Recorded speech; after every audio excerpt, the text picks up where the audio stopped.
यानंतर पुढचे यशवंत यांना मी मंचावरती आमंत्रित करतो.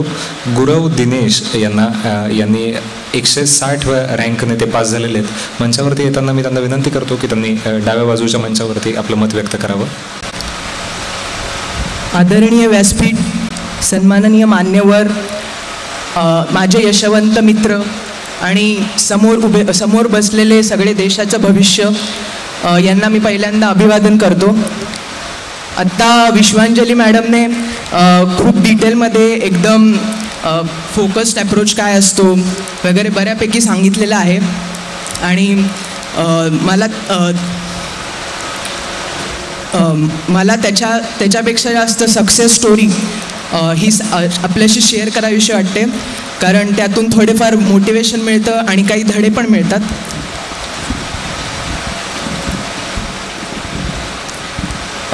तर मी 4-5 वर्षापूर्वी असं तिथे मागे बसलेलो होतो. शिप्रा आग्रे मॅम इथे पुढे होत्या आणि त्या लेक्चर देत होत्या. तेव्हा वाटलं अरे काय भारी लोक असतील, काहीतरी एकदम भारी केलेलं, त्यांच्यामध्ये किती इंटेलिजन्स वगैरे असेल.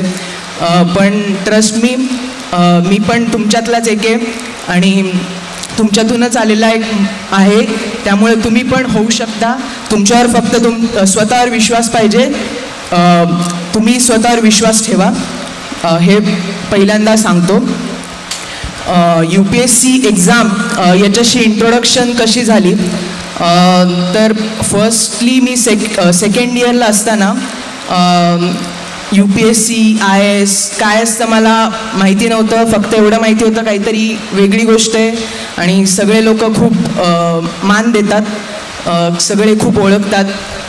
मग म्हटलं आपण जरा जाऊयात. युनिक अकॅडमीमध्ये आलो आणि मग तिथे फाउंडेशन कोर्सला जॉईन करायला गेलो. तिथे गेल्यावर मी खूप लोकांची अशी वर्दळ पाहिली आणि जरा धडकी भरली. म्हटलं आपलं काही इथं खरं नाही, जाऊयात आता आपण परत. पण एक मित्र दिसला, मग म्हटलं आहे आता कोणी आपल्याबरोबर आहे. मग तिथून तो झालेला प्रवास तिथून सुरू झाला आणि मग नंतर फाउंडेशन कोर्समध्ये एक बेस पक्का झाला माझा. इथे उपस्थित असलेले सर पॉलिटी किंवा सायन्स अँड टेक, एन्व्हायरमेंट यासाठी एकदम प्रॉपर गायडन्स दिला आणि त्यांनी एकदम बेसिक NCERTs कसे स्ट्रॉंग करून घ्यायचे याबद्दल एक मनात कॉन्फिडन्स भरून दिला. आणि मग सेकंड इयर जेव्हा माझं एंड झालं इंजिनिअरिंगचं, तेव्हा थर्ड इयर सुरू होताना जरा मनातून UPSCचा विचार बाजूला पडला, कारण इंजिनिअरिंग आहे शेवटी, थोडा टाईमपास वगैरे तर बनतंच. मग त्या टाईमपासाच्या याच्यामध्ये सगळं विसरून गेलो आणि मग टाईमपास विसरून गेल्यावर पण जेव्हा एंड येतो थर्ड इयरचा, तेव्हा कळतं अरे सगळे आता इंटर्नशिपला जात आहेत, काहीतरी भारी भारी करतायत, तर आपल्याला पण काहीतरी विचार करायला पाहिजे. ऑलरेडी आपण केलेला UPSCचा एखादा क्लास, तर का नाही सिरियसली करावं. तेव्हा फोर्थ इयरला जेव्हा सुट्टी झाली होती थर्ड इयरची, तेव्हा मी आणि माझा मित्र किरण यांनी जरा बसून ठरवलं की आपण जरा आता यावेळी सिरियसली करूयात. कॉलेज वगैरे जसं आपण नेहमी करत नसतोच तसं नाही केलं तरी चालेल, पण आता UPSC पूर्णपणे करायचं आणि त्याला काहीच अल्टरनेटिव्ह ठेवायचं नाही. मग त्या दरम्यान मला कळलं होतं की UPSC थ्रू आपल्याला पब्लिक सर्व्हिस करता येते आणि सोसायटीमध्ये चेंज घडवून आणण्यासाठी आपल्याला खूप मोठं योगदान देता येतं. आणि त्यामुळे हा निर्धार अजून जास्त पक्का झाला. मग त्यावेळी आम्ही फोर्थ इयरला जेव्हा सुट्ट्या चालू होत्या तरीसुद्धा सुरुवातीला 3-3, 4-4 तास असा अभ्यास सुरू केला. मग नंतर बघायला लागलो की स्टडी रूममधली मुलं असे 10-10, 12-12 तास अभ्यास करतायत, मग आपण पण करायला हवा. मग त्यांनी माझा थोडा सपोर्ट वाढवला, मी त्याला थोडा सपोर्ट दिला आणि असं करत सुरुवातीला 10 म्हणजे असं सकाळी 8 ते रात्री 8 असा अभ्यास करायचो. मग नंतर हळूहळू तो अभ्यास वाढवत गेलो. मग नंतर कॉलेजमध्ये आल्यावर असं झालं की रात्री 2पर्यंत मी स्टडी रूममध्येच असायचो. कॉलेजमधले मित्र वगैरे म्हणायचे की दिनेश कुठे सापडणार, तर नक्की स्टडी रूममध्येच सापडणार. आणि आपलं 4th इयर चालू असताना जेव्हा अभ्यास सुरू केला तेव्हा मी ठरवलं की प्लेसमेंट वगैरे घ्यायची नाही. प्लेसमेंट न घेतल्यामुळं आम्ही कंटिन्यू स्टडी रूममध्ये होतो आणि अभ्यास करत होतो. क्लासेस वगैरे बंक करायचो आणि हे जरी रूलच्या बाहेर असलं तरी चालून जातं, कारण शेवटी UPSC लव आणि वॉरसारखंच आहे आणि everything is fair in love and war.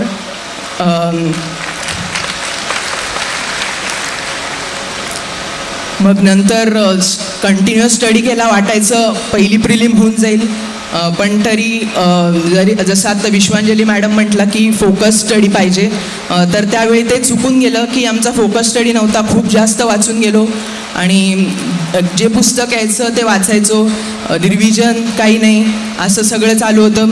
आणि मग पहिल्या प्रिलिमला वाटत होतं होऊन जाईल, अभ्यास तर खूप झालेला आहे, खूप भारी केलेलं आहे, काय आता एवढा आपण पण 12-12 तास 14-14 तास अभ्यास करतो, न व्हायला काय. पण पहिली प्रिलिम दिली, मग कळलं की असं काही नसतं. शॉक बसला एक, कारण फेल झालो पहिली प्रिलिम. आणि तेव्हा मोठा धक्का होता, कारण कॉलेजमध्ये माझा पॉइंटर बराच चांगला होता आणि मी प्लेसमेंट सोडून बसलो होतो. म्हटलं अरे त्यावेळी आपण प्लेसमेंट घेतली असती तर. पण मग थोडा विचार केला आणि म्हटलं आपण खूप नोबल मोटिव्हनी चाललो आहे आणि त्या मोटिव्हनी जायचं असेल तर आपल्याला कन्सिस्टन्सी ठेवायला लागेल आणि मनात तो मोटिव्ह कायम जिवंत ठेवायला लागेल. त्यावेळी आई बाबा फ्रेंड्स यांचा खूप सपोर्ट झाला आणि प्रिलिम फेल झाल्यावरच तुकाराम जाधव सरांकडे आम्ही गेलो. मग त्यांनी पॉलिटिकल सायन्सला कसं हँडल करायचं असं एकदम स्टेप बाय स्टेप त्यांनी आम्हाला समजवलं. क्वेश्चन बाय क्वेश्चन त्यांनी म्हणजे काय चुका असतील, कशा इम्प्रूव्ह करायच्या, ते बऱ्यापैकी तिथेच आमचं क्लिअर होऊन गेलं आणि त्यामुळे पॉलिटिकल सायन्समध्ये मे बी चांगला स्कोर आला असावा. मग जेव्हा दुसरा अटेम्प्ट आला तेव्हा असं दिसलं की 12 तास अभ्यास करून काही होत नाही, जास्त अभ्यासापेक्षा स्मार्ट अभ्यास तेवढाच महत्त्वाचा आहे. कारण जास्त आधी केलेल्या अभ्यासाने एक बेस तर तयार झालेलाच होता, पण आता थोडा स्मार्ट अभ्यास आणि पर्टिक्युलर मेन्सला कसं जायचं किंवा प्रिलिम्समध्ये आपल्याला कट ऑफच्या जास्तीत जास्त वर जाता येईल हे कसं हँडल करायचं हे ठरवलं. आणि मग एक स्टडी रूम जॉईन केली बाहेर, तिथे दररोज जायचो. आई दररोज डबा करून द्यायची, इथेच मी पुण्यातच राहतो, तर कन्सिस्टंटली मी जायचो स्टडी रूममध्ये, सकाळी जायचो. आता अभ्यास जरी माझा कमी झाला असला तरी माझं दररोजचं टार्गेट फिक्स्ड होतं की आज एवढा पार्ट माझा संपला पाहिजे, तो भले 4 तासात होऊ दे का 20 तासात होऊ दे, तो संपवायचा आणि मगच जायचं. असं होत नसतं जनरली, पण एक दोन दिवस असं बॅकलॉग लागत तो होत गेला, पुढे अभ्यास सरकत गेला. त्यावेळी मग मेन्समध्ये रायटिंग प्रॅक्टिसचं जे इम्पॉर्टन्स आहे ते आम्हाला बरंच कळत गेलं. टॉपर्सचे आम्ही लेक्चर्स ऐकले, त्यांचे पेपर्स जे असतात ते वाचले आणि मग त्याच्यावरून कळलं की ते अशा चुका करत म्हणजे ते अशा पद्धतीने लिहितात, तर आपण अशा पद्धतीने लिहिल्यावर अजून आपल्याला असे चांगले मार्क पडतील. मग आमचा अप्रोच असाच बनला की मार्क कसे जास्तीत जास्त पाडावेत आणि मार्काच्या दृष्टीने आम्ही जात गेलो. पहिली प्रिलिम्सला आम्ही एकदम फोकस्ड अप्रोचनी फेस केलं आणि पहिल्या या प्रिलिमला माझा चांगला स्कोर आला. मग नंतर मेन्समध्ये परत एकदा तुकाराम जाधव सरांकडे आलो. श्रीधर धुमाळ सर, अनिकेत मारणे सर यांनी पण बरीच हेल्प केली. प्रत्येक स्टेपला ते सांगायचे की इथे तुझं चुकतं आहे. ते स्वतःहून पण ओपन माइंडेडली ॲक्सेप्ट करायचे की ओके मी तुझ्याकडून हे घ्यायला पाहिजे गोष्टी. आणि हे मला वाटतं हे जास्त इम्पॉर्टंट आहे की तुम्ही ओपन माइंडेड राहायला पाहिजे तुमच्या चुका ॲक्सेप्ट करायला आणि दुसऱ्यांच्या चांगल्या गोष्टी घेण्यासाठी. मग नंतर मेन्स पण एक कॉन्फिडन्स आला होता की मेन्स पण चांगल्या मार्काने क्लिअर होऊ. मग मेन्स झाली क्लिअर. मग इंटरव्ह्यूची तयारी सुरू करताना मॉक देत होतो मग मॉक देताना असं जाणवलं की माझ्यामध्ये म्हणजे इंग्लिश बोलण्याचं थोडेफार कमतरता आहेत किंवा एक्सप्रेशन्समध्ये थोड्याफार चुका आहेत, तर त्या कशा इम्प्रूव्ह करता येतील, मिरर प्रॅक्टिस किती चांगली करता येईल, किंवा सिनियर्स कडून कसा गायडन्स घेता येईल, किंवा डॅफवर कसे जास्तीत जास्त प्रश्न काढता येतील, याकडे जास्तीत जास्त आमचा फोकस होता. मग इंटरव्ह्यू झाल्यावर एक कळलं होतं की इंटरव्ह्यूमध्ये बऱ्यापैकी पडतील चांगले मार्क. मग आला रिझल्टचा दिवस. 31 मे रिझल्टचा दिवस होता.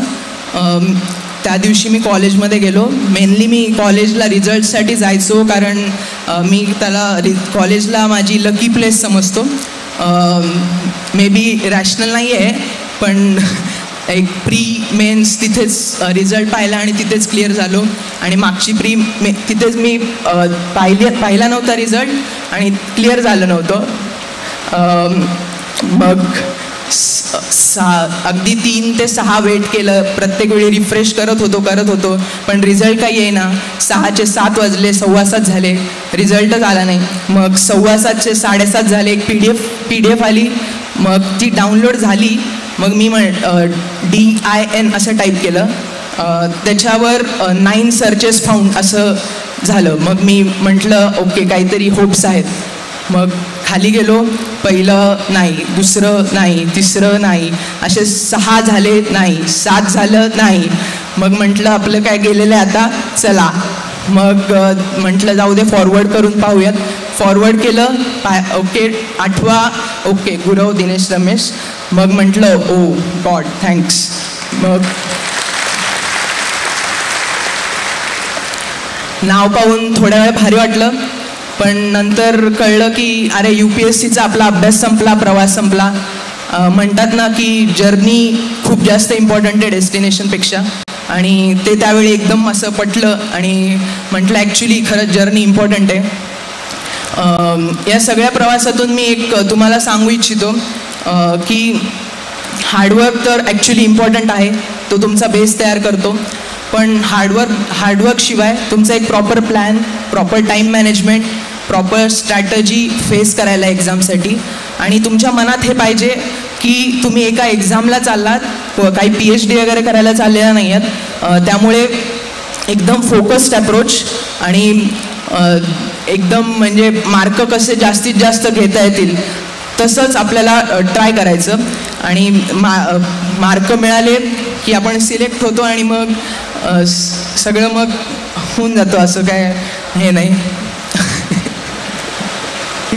आणि मग या सगळ्यांशिवाय नशीब, ॲक्च्युली जसं विश्वांजली मॅडम म्हणाल्या की नशिबाचा रोल आहे. मी स्वतः समजतो की नशीब ॲक्च्युली इम्पॉर्टंट आहे. स्वतःला मी कधीच लकी समजलं नाही, त्यामुळे मे बी